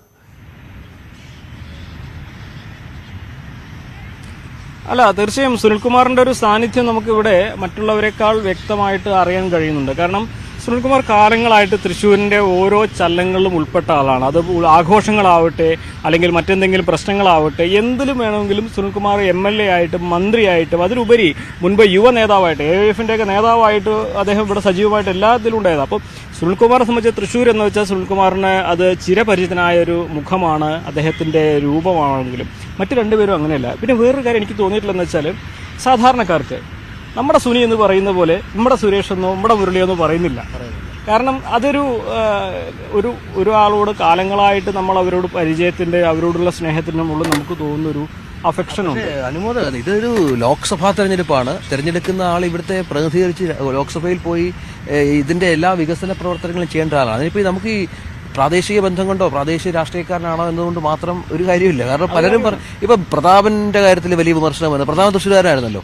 വികസന കാര്യങ്ങൾ എത്രത്തോളം ശ്രദ്ധ പാലിക്കാൻ സാധിച്ചു എന്നുള്ളത് ഇവിടെ ചർച്ചയാകേണ്ട ഒരു കാര്യമാണ് അല്ലേ? ആ ഒരു കാര്യത്തിലാണ് BJPക്ക് പ്രതീക്ഷ. അതാണ് ഇപ്പൊ അവര് പറഞ്ഞു വെക്കുന്നുണ്ട്. കാരണം ഇവിടെ ജയിച്ചാൽ ഒരു കേന്ദ്രമന്ത്രിയാണ് സുരേഷ് ഗോപി. അതിൽ ഉറപ്പായിട്ട് സുരേഷ് ഗോപി ജയിച്ചാലും ജയിച്ചില്ലെങ്കിലും കേന്ദ്രമന്ത്രിയാവുമെന്നാണ് ചില BJP വൃത്തങ്ങൾ പറയുന്നത്. BJPയെ സംബന്ധിച്ച് സുരേഷ് ഗോപി കഴിഞ്ഞ 5 വർഷം ഇവിടെ ഒന്നും ആവാതിരുന്നിട്ട് പോലും ഒരുപാട് കാര്യങ്ങൾ ചെയ്തു. രാജ്യസഭാ MP-യുടെ ഫണ്ട് കൊണ്ട് ശക്തൻ മാർക്കറ്റിലടക്കം അല്ലേ? ഇപ്പോൾ മേയറുടെ പ്രസ്താവന എന്തോ ഉണ്ട്, പ്രതാപൻ വാക്ക് മാത്രം തന്നു, സുരേഷ് ഗോപിയെ കാശ് തന്നു. അതെ അത് കൃത്യമാണ്. അങ്ങനെ അല്ല, ഞാൻ പറഞ്ഞത് നമുക്ക് ഈ പ്രാദേശികമായ ബന്ധങ്ങൾ ഉണ്ടാകാം. ഈ തൃശ്ശൂർ തന്നെ ഉണ്ടാകും. ഒരു MLA-ക്കൊക്കെ ഒരു പക്ഷേ അങ്ങനെ പറയാമായിരിക്കാം. ഒരു MLA ഒക്കെ അങ്ങനെ പറഞ്ഞാൽ ഒരു പഞ്ചായത്ത് പ്രസിഡന്റോ ഒരു പഞ്ചായത്ത് മെമ്പറോ പറഞ്ഞ ഒരു പക്ഷേ അത് എഫക്റ്റീവ് ആയിരിക്കാം. ഇത് ജനങ്ങളുടെ പൾസ് അറിഞ്ഞ് പ്രവർത്തിക്കുന്നതിനപ്പുറം ഒരു മണ്ഡലം മുഴുവൻ, തൃശ്ശൂർ പോലെ ലോക്സഭാ മണ്ഡലം മുഴുവൻ പ്രവർത്തിക്കുക, അതിനുള്ള പദ്ധതികൾ ഉണ്ടാക്കുക, വികസന പ്രവർത്തനങ്ങൾക്ക് പണം കേന്ദ്രത്തിൽ നിന്ന് കൊണ്ടുവരിക, അതൊക്കെ അവിടെ സ്വാധീനം വേണം. അല്ലാതെ ഇവിടുന്ന് കുറച്ചുപേർ അവിടെ പോയിട്ട് ഭരണമില്ലാത്തൊരു കക്ഷിയുടെ MP-യെ തെരഞ്ഞെടുത്ത് കഴിഞ്ഞാലുള്ള പ്രശ്നങ്ങൾ, അതാണ് BJPയുടെ ഏറ്റവും വലിയൊരു ഫോക്കസ്. എന്തുകൊണ്ട് നരേന്ദ്രമോദി ഇവിടെ 2 തവണ തൃശ്ശൂരിൽ വന്നു, അതും 2 ആഴ്ചക്കിടെ ഗ്യാപ്പിൽ മാത്രം.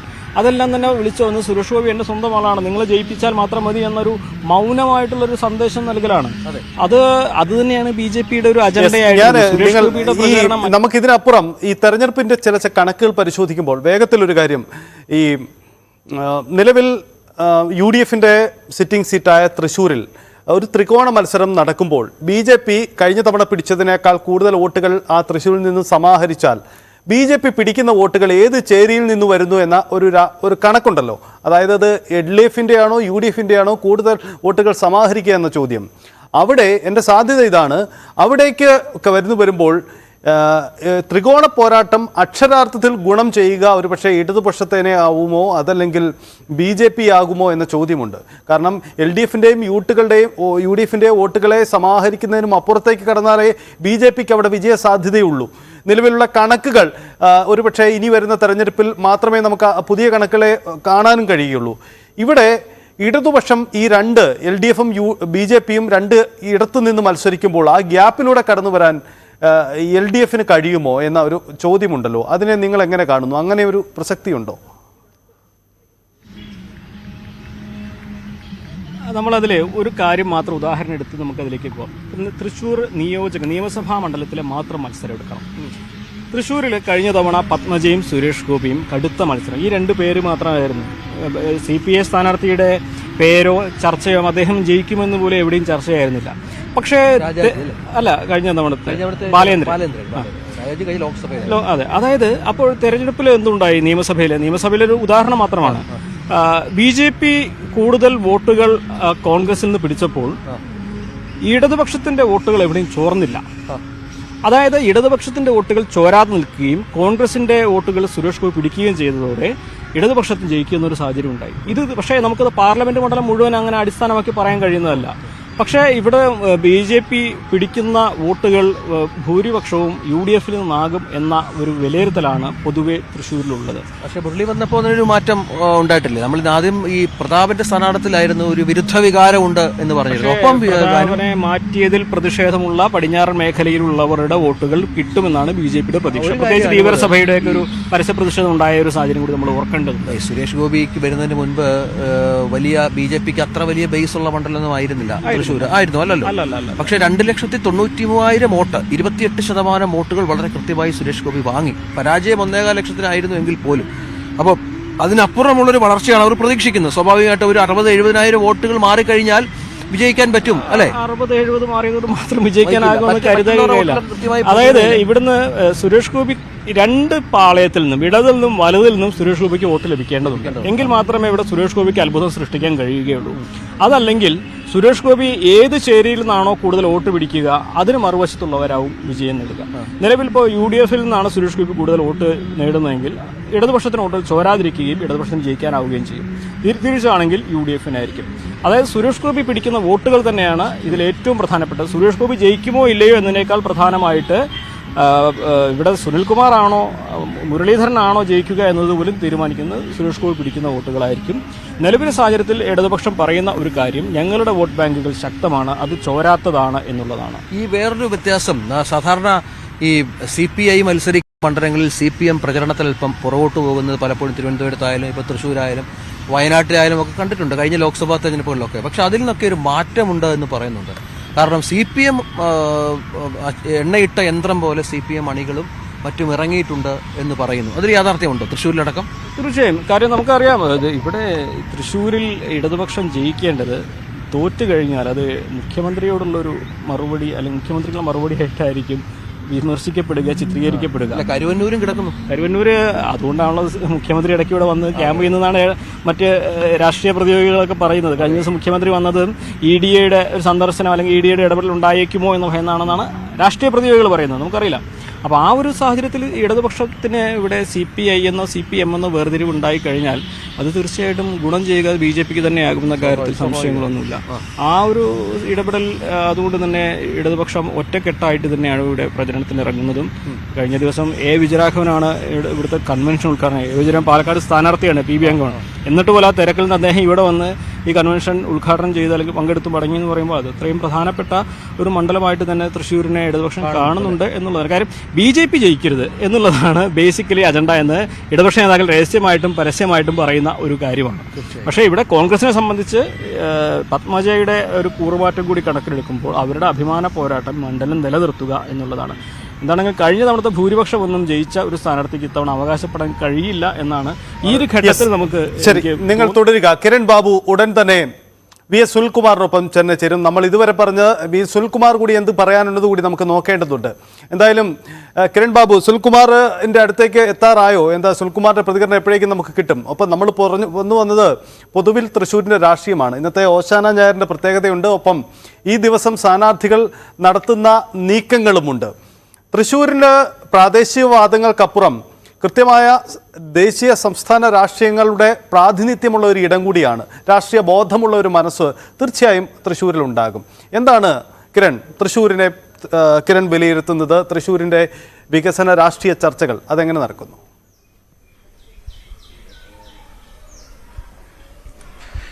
സജിത്തെ, നമ്മളിപ്പോൾ വി എസ് സുനിൽകുമാറിന്റെ വീട്ടിലാണുള്ളത്. നമുക്ക് ആ രാഷ്ട്രീയത്തിലേക്കൊക്കെ കടക്കുന്നതിന് മുമ്പ് പലതവണ MLA ആയിരുന്ന, ഒരു തവണ മന്ത്രിയായിരുന്ന ഒരാളുടെ വീട് കൂടിയാണ്. ആ വീടും പരിസരം കൂടി ഒന്ന് കണ്ടിരിക്കുന്നത് കൂടി ആളുകളെ സംബന്ധിച്ചിടത്തോളം നല്ലതായിരിക്കും എന്ന് തോന്നുന്നു. സാധാരണഗതിയിലൊക്കെ പല നേതാക്കന്മാരെ കുറിച്ച് ഒരു മുൻ മന്ത്രിയുടെ വീട് എങ്ങനെയായിരിക്കുമെന്നൊക്കെ നമുക്ക് പലതരത്തിലുള്ള തോന്നലുകളായിരിക്കും. രാഷ്ട്രീയക്കാരെ കുറിച്ചുള്ള സാധാരണ മനുഷ്യരുടെ തോന്നലുകൾ പല തരത്തിലാവും. അവരൊക്കെ ഒരുപാട് വലിയ സൗകര്യത്തിലാണ് കഴിയുന്നത് എന്നെല്ലാം. പക്ഷേ ഇത് ഒരു മുൻ മന്ത്രിയുടെ വീടാണ്. അദ്ദേഹത്തിന്റെ സഹോദരനും ഫാമിലിയും 2 കുടുംബങ്ങൾ താമസിക്കുന്ന ഒരു വീടാണ്. വീടിന്റെ മുന്നിലെ നമുക്ക് അഭിമുഖത്തിന് വേണ്ടി അദ്ദേഹം ഉണ്ട്. അദ്ദേഹം മറ്റൊരു ചാനലിന് വേണ്ടിയുള്ള ഒരു അഭിമുഖം നടന്നുകൊണ്ടിരിക്കുകയാണ്. മിനിറ്റുകൾക്കുള്ളിൽ തന്നെ അദ്ദേഹത്തോട് മുന്നിലെത്താം. വീടിന്റെ മുന്നിലൊരു തിണ്ണയിലാണ് അദ്ദേഹത്തിന്റെ ലൈബ്രറി അടക്കം സെറ്റ് ചെയ്തിരിക്കുന്നത്. ഈ ചെറിയൊരു വീട്ടിലാണ് അദ്ദേഹവും അദ്ദേഹത്തിന്റെ സഹോദരനും കുടുംബവും താമസിക്കുന്നത്.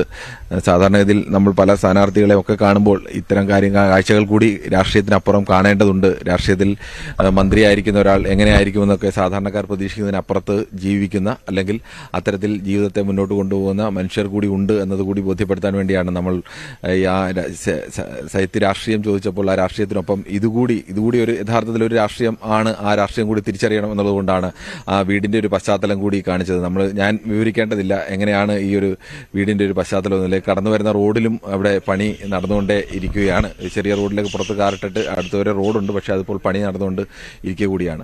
ഇനി നമുക്ക് രാഷ്ട്രീയത്തിലേക്ക് തന്നെ വരാം സജിത്ത്. തൃശ്ശൂരിനെ സംബന്ധിച്ച് തൃശ്ശൂരിൽ കേരളത്തിൽ അതിശക്തമായ രീതിയിൽ ത്രികോണ പോരാട്ടം നടക്കുന്ന ഒരു മണ്ഡലമാണ്. യഥാർത്ഥത്തിൽ തൃശ്ശൂരിൽ അങ്ങനെ ഒരു ത്രികോണ പോരാട്ടത്തിന്റെ അന്തരീക്ഷം കഴിഞ്ഞ തവണയാണ് ആദ്യമായി ഉണ്ടായത്. അതിനു മുമ്പ് വരെയും BJPയുടെ വോട്ടിംഗ് ശതമാനം എന്ന് പറയുന്നത് കഷ്ടിച്ച് അതിനു മുമ്പിൽ തവണ 1,02,000 1 ലക്ഷം വോട്ടിൽ വരെ മാത്രമേ എത്താൻ കഴിഞ്ഞിരുന്നുള്ളൂ. പക്ഷേ കഴിഞ്ഞ തവണ സുരേഷ് ഗോപി അവസാന നിമിഷം ഇവിടെ സ്ഥാനാർത്ഥിയായി എത്തുന്നു. സുരേഷ് ഗോപി വന്നത് വലിയൊരു ഓളവും ഒക്കെ ഉണ്ടാവുന്നു. പ്രത്യേകിച്ച് സുരേഷ് ഗോപി അങ്ങനെ ആരും പരിചയപ്പെടുത്തേണ്ടതില്ല. പ്രത്യേകിച്ച് അദ്ദേഹത്തിന്റെ നായകനായി അഭിനയിച്ച വേഷങ്ങളിലും എല്ലാം ഉണ്ടായ ആ ഒരു പ്രതിച്ഛായ എല്ലാം കൂടി ഉണ്ടായിരുന്നു. അദ്ദേഹം വന്നതോടുകൂടിയാണ് തെരഞ്ഞെടുപ്പിൽ ഒരു വലിയ ഒരു ത്രികോണ പോരാട്ടത്തിലേക്ക് തൃശ്ശൂർ അസാധാരണമായി എടുത്തെറിയപ്പെട്ടത്.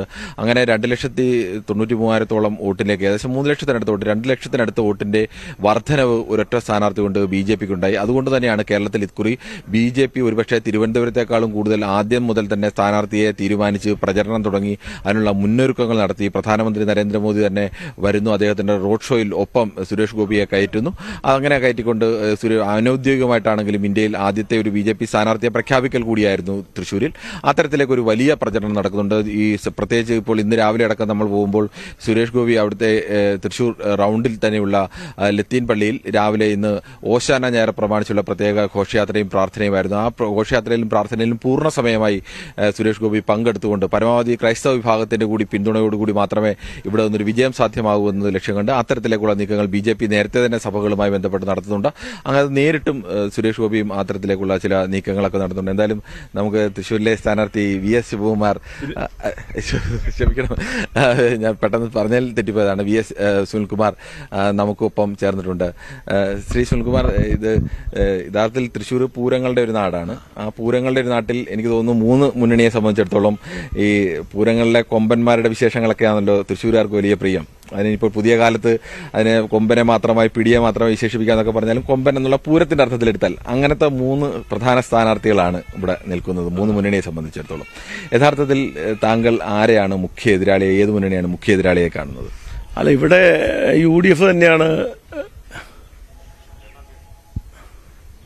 ഇവിടെ UDF തന്നെയാണ് മുഖ്യ എതിരാളിയായിട്ട് വരുന്നത്. കാരണം കഴിഞ്ഞ ലോക്സഭാ ഇലക്ഷനിൽ UDF 1ാം സ്ഥാനത്തും LDF 2ാം സ്ഥാനത്തായിരുന്നു. ഇത്തവണത്തെ ഇലക്ഷനിൽ LDF 1ാം സ്ഥാനത്തും UDF 2ാം സ്ഥാനത്തും വരും. പക്ഷേ ഇവിടെ നേരത്തെ വരെയും കഴിഞ്ഞതിന് മുമ്പിലത്തെ തെരഞ്ഞെടുപ്പ് വരെയും ഏകദേശം 1 ലക്ഷം വോട്ട് മാത്രമാണ് ഉണ്ടായിരുന്നത്. കേരളത്തിൽ അങ്ങനെ ബിജെപിക്ക് ഒരു വലിയ വോട്ടിംഗ് വീതമുള്ള ഒരു മണ്ഡലമായിരുന്നില്ല തൃശ്ശൂർ.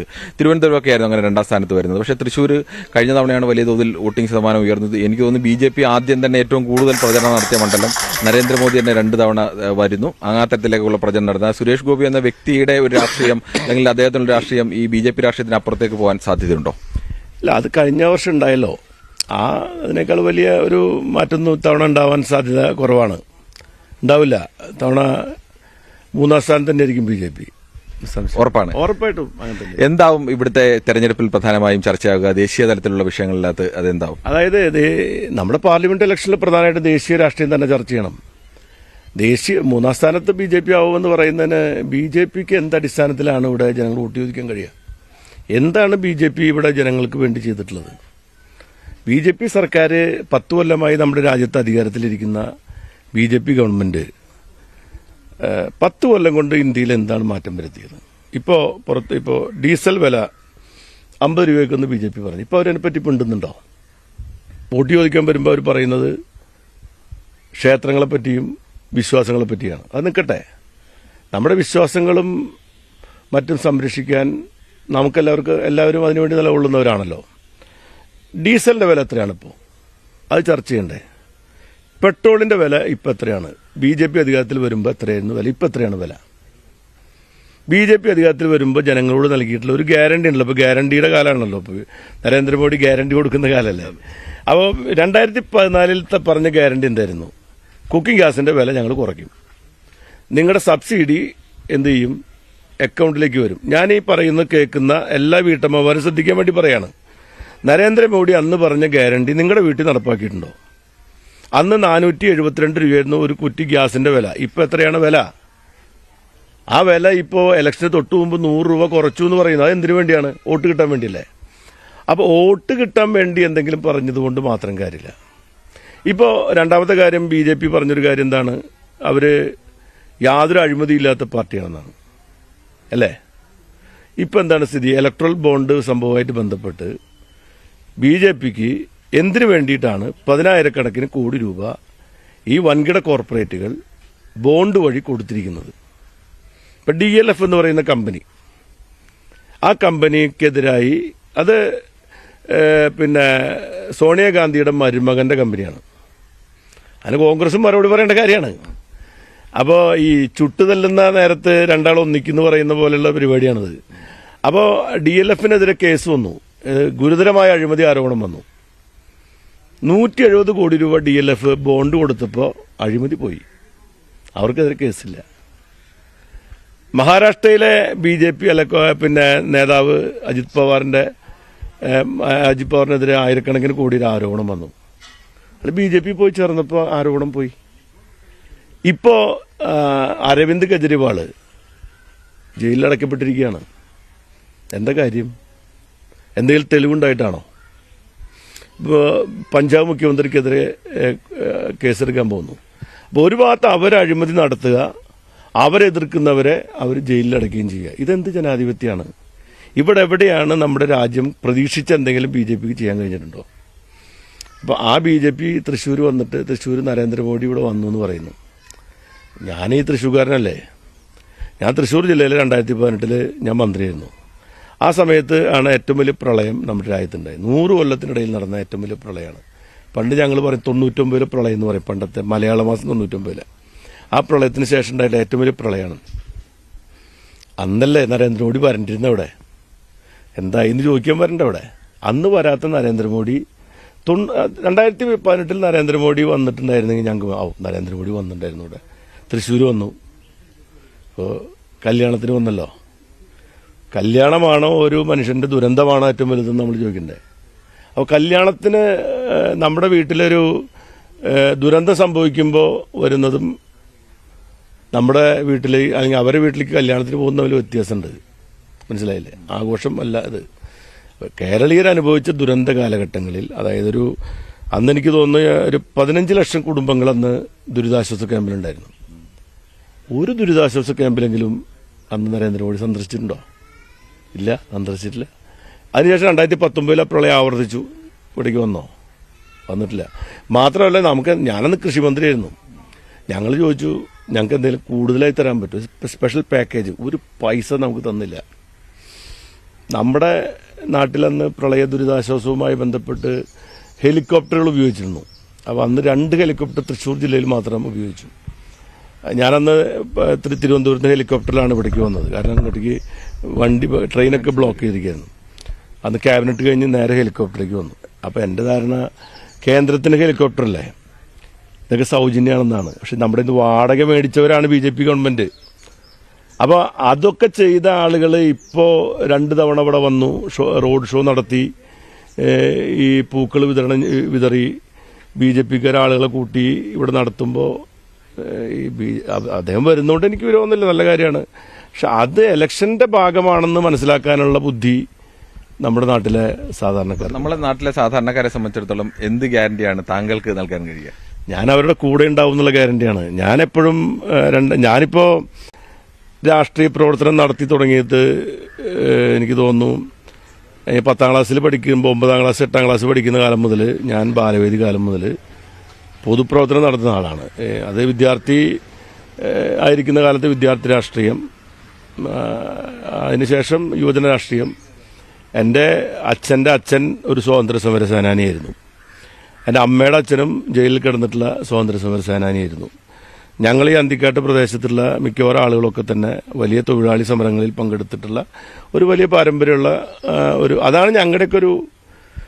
എൻ്റെ അച്ചാച്ചനൊന്നും അങ്ങനെ അറിയപ്പെടുന്ന ആളൊന്നുമില്ല കേട്ടോ. ഈ സാധാരണ അവിടുത്തെ തൊഴിലാളികളാണ്. അപ്പോൾ ഇപ്പോൾ നമ്മളൊരു ജയിലിൽ പോകുന്ന കുറേ തൊഴിലാളികളുടെ കൂട്ടത്തിൽപ്പെട്ട ആൾക്കാർ, അല്ലെങ്കിൽ നേതാക്കന്മാരുടെ കൂട്ടത്തിൽപ്പെട്ട ആളൊന്നുമല്ല. സ്വാതന്ത്ര്യ സമര സേനാനി പെൻഷനൊക്കെ പറ്റിയിരുന്ന ആൾക്കാരാണ്. അപ്പോൾ അങ്ങനെയുള്ള കുടുംബത്തിൽ ജനിച്ചുകൊണ്ട് രാഷ്ട്രീയം എന്ന് പറയുന്നത്, പൊതുപ്രവർത്തനം എന്ന് പറയുന്നത് ജനസേവനമാണെന്ന് ഞങ്ങളെ പഠിപ്പിച്ചിട്ടുള്ളത് അവരൊക്കെയാണ്.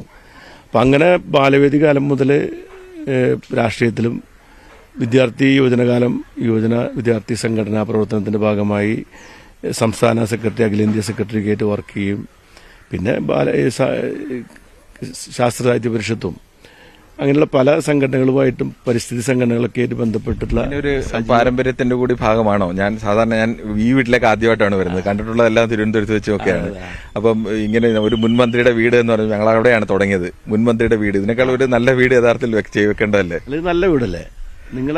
നമ്മളെ കാഴ്ചപ്പാടിന്റെ പ്രശ്നമാണ്. നമ്മൾ സാധാരണ മുൻമന്ത്രിയുടെ വീട് എന്നൊക്കെ പറയുമ്പോൾ കുറെ കൂടി സൗകര്യങ്ങളൊക്കെ ഉള്ള വീട്. സൗകര്യം എന്ന് പറയുന്നത് അതൊക്കെ എനിക്കിതൊരു അസൗകര്യമായിട്ട് തോന്നിയിട്ടില്ല. ഇതെന്റെ വീട്. എന്നെ സംബന്ധിച്ചിടത്തോളം എനിക്ക് ഇത്രയും സന്തോഷം കിട്ടുന്നൊരു വീട് വേറെ ഉണ്ടാവില്ല.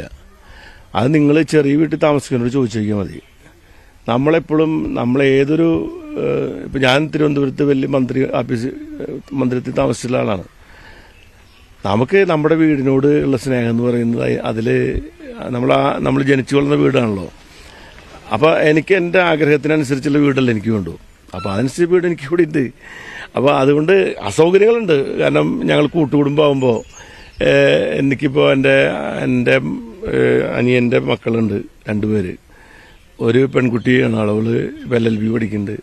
പിന്നെ മകൻ, അവന് ജോലിയുണ്ട്, അവൻ വിദേശം. അപ്പോൾ അവനിപ്പോൾ കല്യാണം കഴിക്കണം. അവൻ കല്യാണം കഴിക്കുമ്പോൾ എന്താ ചെയ്യാന്ന് എനിക്കറിയില്ല. പിന്നെ അനിയൻ്റെ ഭാര്യയുണ്ട്, ഞാനും എൻ്റെ ഭാര്യയുണ്ട്. പിന്നെ എൻ്റെ ചേട്ടൻ്റെ ഭാര്യ, അവരുടെ മക്കളെ കല്യാണം കഴിച്ചു കൊടുത്തിട്ടുണ്ട്. പിന്നെ എൻ്റെ അമ്മയുണ്ട്. ഇത്രയും പേരാകുമ്പോൾ ഉള്ള ബുദ്ധിമുട്ടുകളുണ്ടാവും നമുക്ക്. പക്ഷെ അത് നമുക്ക് പ്രശ്നമല്ല. നമ്മളതൊരു ജീവിതത്തിന്റെ ഭാഗമാണല്ലോ. അതൊന്നൊരു വിഷയമുള്ള കാര്യമല്ല. അതൊന്നല്ല ഇവിടെ വിഷയം. നമുക്ക് രാഷ്ട്രീയത്തിലേക്ക് തന്നെ വരാം. ഈ ഇവിടെ കെ മുരളീധരനെ കോൺഗ്രസ് അവതരിപ്പിച്ചത് TN പ്രതാപൻ ഒരു തരത്തിൽ പോരാ, കെ മുരളീധരനെ പോലെ ആൾ വേണം എന്ന് കരുതി കൂടിയാവും. കുറെ കൂടി നല്ല വലിയൊരു കാൻഡിഡേറ്റ് വരണം. പലപ്പോഴും പല നിർണായക ഘട്ടത്തിലൊക്കെ കോൺഗ്രസ് നിയോഗിക്കുന്ന ഒരു പ്രധാന കാൻഡിഡേറ്റ് കൂടിയാണ് എന്തായാലും. അപ്പോൾ കെ മുരളീധരന്റെ വരവിനെ എങ്ങനെയാണ് കാണുന്നത്? TN പ്രതാപൻ അങ്ങനെ മോശം കാൻഡിഡേറ്റ് ഒന്നല്ല ഇരുന്നത്. TN പ്രതാപ് ഇവിടെ ജയിച്ചിട്ടുള്ള നല്ല കാൻഡിഡേറ്റ് ആയിരുന്നല്ലോ. അത് അവരെന്തുകൊണ്ടാണ് മാറ്റിയെന്നുള്ളത് അവരുടെ ആഭ്യന്തരമായ വിഷയമാണ്. ഏതായാലും അവർക്ക് പിന്നെ കോൺഗ്രസ് സംബന്ധിച്ച് അവരിപ്പോൾ ഒരു തെരഞ്ഞെടുപ്പിൽ സ്ഥാനാർത്ഥി നിർണയത്തിൽ അവർക്ക് അവരുടേതായിട്ടുള്ള കാഴ്ചപ്പാടുകളുണ്ടാവും. അല്ലാതെ അവർ സ്ഥാനാർത്ഥി നിർണയം നടത്തില്ലല്ലോ. അപ്പോൾ അതുകൊണ്ട് അത് നമ്മൾ അവർക്ക് വിട്ടുകൊടുക്കുക. എന്തിനാണ് അവർ സ്ഥാനാർത്ഥിയെ മാറ്റിയെന്നും എന്ന കാര്യം അവർ തീരുമാനിക്കട്ടെ. നമ്മളെ സംബന്ധിച്ചത് സ്ഥാനാർത്ഥി ആരാണെന്നുള്ളതൊരു ഘടകമല്ല. സ്ഥാനാർത്ഥി ആരാണെങ്കിലും പോരാട്ടം വിജയിക്കുക എന്നുള്ളതാണ് നമ്മുടെ ലക്ഷ്യം. അതിലെനിക്ക് യാതൊരു ആശങ്കയില്ല, ഞാൻ വിജയിക്കും. ഈ പ്രത്യേകിച്ച് അഴിമതിക്കെതിരെ എല്ലാം പറയുമ്പോൾ ഈ പ്രത്യേകിച്ച് കരവന്നൂർ ബാങ്കുമായി ബന്ധപ്പെട്ട വലിയ അഴിമതി ആരോപണങ്ങളും അന്വേഷണങ്ങളും ഒക്കെ നടക്കുന്ന ഒരു സ്ഥലം കൂടിയാണ്. അതിന് ഒരു സവിശേഷമായ ചർച്ച കൂടുതൽ ഉണ്ടാവേണ്ട ഒരു സ്ഥലമാണ്. അതൊക്കെ തെരഞ്ഞെടുപ്പിൽ എതിരാളികൾ പ്രധാനമായി ഉന്നയിക്കുന്നുണ്ട്. ഇതിനെന്താണ് ഒരു മറുപടി നൽകാൻ കഴിയുക? അല്ല, കരുവന്നൂർ പ്രശ്നം ഇവിടെ ചർച്ചാ വിഷയമാണ്, ആവട്ടെ. അത് ജനങ്ങൾക്ക് അറിയാലോ. അതിനെ സംബന്ധിച്ച് ഞങ്ങൾ ആരെയും സംരക്ഷിച്ചിട്ടില്ല. ഇടതുപക്ഷ ജനാധിപത്യ മുന്നണി ഒരിക്കലും ആ വിഷയത്തിൽ ഞങ്ങൾ ഒരു കുറ്റവാളിയെയും സംരക്ഷിക്കാൻ ഞങ്ങൾ ശ്രമിച്ചിട്ടില്ല. അത് അന്വേഷിക്കുന്ന കേന്ദ്ര ഏജൻസി തന്നെയാണ്. കേന്ദ്ര ഏജൻസികൾ അന്വേഷിച്ച് കണ്ടുപിടിച്ചിട്ടുള്ള ഏത് പ്രതികളെയും ഞങ്ങൾ സംരക്ഷിക്കുകയോ ഒന്നും ഞങ്ങൾ ചെയ്തിട്ടില്ല. അതുകൊണ്ട് കരുവന്നൂർ വിഷയവുമായി ബന്ധപ്പെട്ട് തെറ്റ് ചെയ്തവരാരാണ് അവർ ശിക്ഷിക്കപ്പെടുക തന്നെ ചെയ്യും. അതിവിടെ ചർച്ചാ വിഷയമായിക്കൊള്ളട്ടെ.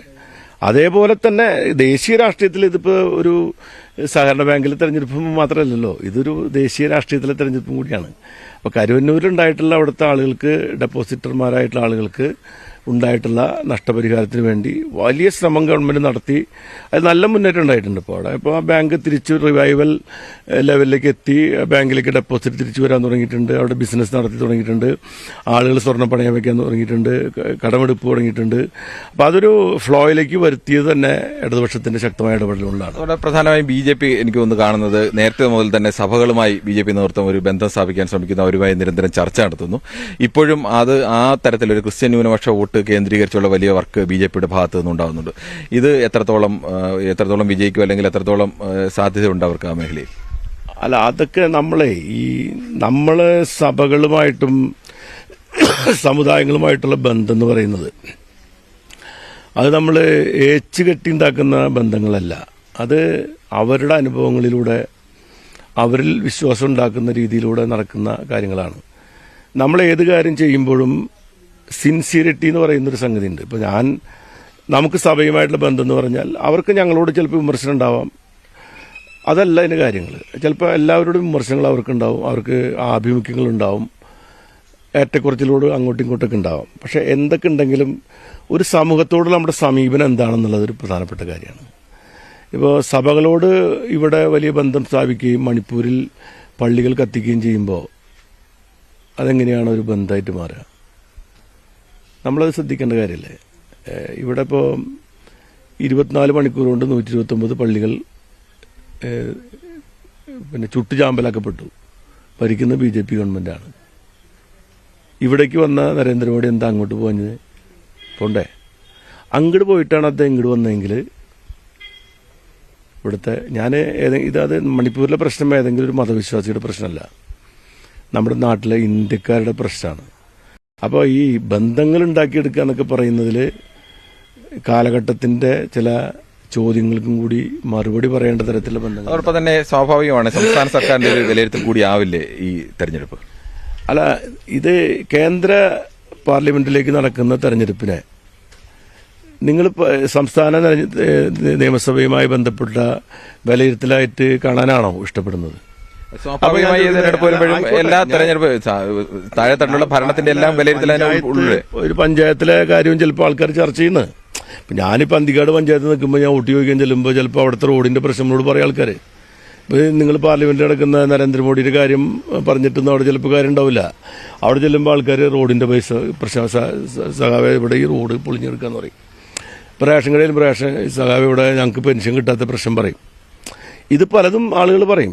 ഒരു തെരഞ്ഞെടുപ്പ് വരുമ്പോൾ ജനങ്ങളെ സംബന്ധിച്ചിടത്തോളം വേർതിരിവുകളൊന്നും ഉണ്ടാവില്ല. കേന്ദ്ര പ്രശ്നം, കേരള പ്രശ്നം, പഞ്ചായത്ത് പ്രശ്നം പറഞ്ഞ് വേർതിരിച്ചൊന്നും ജനങ്ങളുടെ മുമ്പിൽ പോകാൻ പറ്റില്ല. എല്ലാ കാര്യങ്ങളും ചർച്ച ചെയ്യും, ഏറ്റക്കുറച്ചിലൂടെ ചർച്ച ചെയ്യും. അപ്പോൾ കേരളത്തിലെ ഗവൺമെന്റിനെ പറ്റിയും ജനങ്ങൾ ചർച്ച ചെയ്യും. അതിന് അവസരങ്ങളുണ്ട്. ഞങ്ങൾ പറയാനുള്ള കാര്യങ്ങൾ ഞങ്ങൾക്കൊന്നും മറച്ചു വയ്ക്കാനില്ല. ജനങ്ങളോട് പറയാനുള്ള കാര്യങ്ങൾ ജനങ്ങളോട് പറയും. അപ്പോൾ വിലയിരുത്തൽ എപ്പോഴും ഇത് കേന്ദ്ര ഗവൺമെന്റുമായി ബന്ധപ്പെട്ട കാര്യത്തിൽ തന്നെയാണ്. സംസ്ഥാന രാഷ്ട്രീയത്തിലെ കാര്യങ്ങൾ സ്വാഭാവികമായിട്ടും ഒരു തെരഞ്ഞെടുപ്പ് വരുമ്പോൾ ചർച്ച ചെയ്യുമ്പോൾ ഞങ്ങൾക്ക് പറയാനുള്ള കാര്യങ്ങൾ ഞങ്ങൾ ജനങ്ങളോട് പറയുകയും ചെയ്യും. അപ്പോൾ ഈ തെരഞ്ഞെടുപ്പിൽ താങ്കളൊരു മികച്ച വിജയം തന്നെ പ്രതീക്ഷിക്കുന്നു. ഞാൻ ഇടതുപക്ഷ ജനാധിപത്യ മുന്നണി എന്ന നിലയിൽ നല്ലൊരു വിജയം ഉറപ്പായിട്ടും തൃശ്ശൂർ മണ്ഡലത്തിലുണ്ടാവുമെന്ന പൂർണ്ണ ആത്മവിശ്വാസത്തിലാണ് ഞാൻ നിങ്ങളുടെ മുമ്പിൽ നിന്ന് സംസാരിക്കുന്നത്. എന്തായാലും VS സുനിൽകുമാർ തികഞ്ഞ ആത്മവിശ്വാസത്തിൽ തന്നെയാണ് അദ്ദേഹത്തിന് വിജയമുണ്ടാകുമെന്നുള്ളതും BJP വലിയ തോതിൽ പ്രചരണം നടത്തുന്നുണ്ടെങ്കിലും അത് വെല്ലുവിളിയാകില്ലെന്നും മുഖ്യ മത്സരം UDF-മായി തന്നെയാണെന്നും അദ്ദേഹം ഉറപ്പിച്ചു പറയുന്നു. ശരി, കൃത്യമായ രാഷ്ട്രീയമാണ് VS സുനിൽകുമാർ തൃശ്ശൂരിൽ നിന്ന് പറയാൻ ശ്രമിക്കുന്നത്. മോദിയുടെ ഗ്യാരണ്ടി അദ്ദേഹം വെല്ലുവിളിക്കുന്നത് പ്രളയകാലത്ത് തൃശൂർ വെള്ളത്തിൽ മുങ്ങിയപ്പോൾ മോദി എവിടെയായിരുന്നു, കല്യാണത്തിന് വന്ന മോദി പ്രളയകാലത്ത് എവിടെ പോയി എന്ന ചോദ്യം ഉന്നയിച്ചുകൊണ്ട് രാഷ്ട്രീയം പറഞ്ഞുകൊണ്ടാണ് സുനിൽ കുമാർ ഈ ആരോപണങ്ങളെയൊക്കെ നേരിട്ടുകൊണ്ട് BJPക്കും UDFനും ബദലായി നിലപാടെടുത്തുകൊണ്ട് തെരഞ്ഞെടുപ്പ് രംഗത്ത് നിൽക്കുന്നത്. ഒപ്പം UDFും LDFും തമ്മിലാണ് മത്സരം. LDF 1ാം സ്ഥാനത്തും UDF 2ാം സ്ഥാനത്തും BJP 3ാം സ്ഥാനത്തും. അതാണ് സുനിൽ കുമാർ ഈ വിഷയത്തിലെടുക്കുന്ന നിലപാട്. തൃശ്ശൂരിന്റെ രാഷ്ട്രീയത്തിനൊപ്പമായിരുന്നു കഴിഞ്ഞ 1 മണിക്കൂറുകളിൽ. തൃശ്ശൂര് ഏതു തരത്തിൽ ചിന്തിക്കുന്നു, മാറിമറിയുന്ന നിരവധി പ്രചരണ വിഷയങ്ങളെ തൃശ്ശൂരിനെ എങ്ങനെ സ്വാധീനിക്കുന്നു എന്നതാണ് നമ്മൾ പരിശോധിച്ചത്. 34 ദിവസം മാത്രമാണ് ഇനിയും വോട്ടെടുപ്പിന് അവശേഷിക്കുന്നത്. സംസ്ഥാനത്ത് ജനവിധി, തൃശ്ശൂരിന്റെ ജനവിധി ആർക്കൊപ്പമായാലും ഇത്തവണ ലോക്സഭാ തെരഞ്ഞെടുപ്പിന്റെ ജനവിധി വരുമ്പോൾ അതിലേറ്റവും ആകാംക്ഷയുണ്ടാക്കുന്ന ഒരു ലോക്സഭാ മണ്ഡലം തന്നെയായിരിക്കും തൃശ്ശൂർ എന്ന കാര്യത്തിൽ തർക്കമില്ല. തൃശ്ശൂരിന്റെ രാഷ്ട്രീയത്തിനൊപ്പമുള്ള നീക്കങ്ങൾ, അതിന്റെ തുടർച്ചകൾ ഞങ്ങളും തുടരുകയും ചെയ്യും. ഇനിയൊരു ഇടവേളയിലേക്കാണ് മടങ്ങി വരുന്നത്.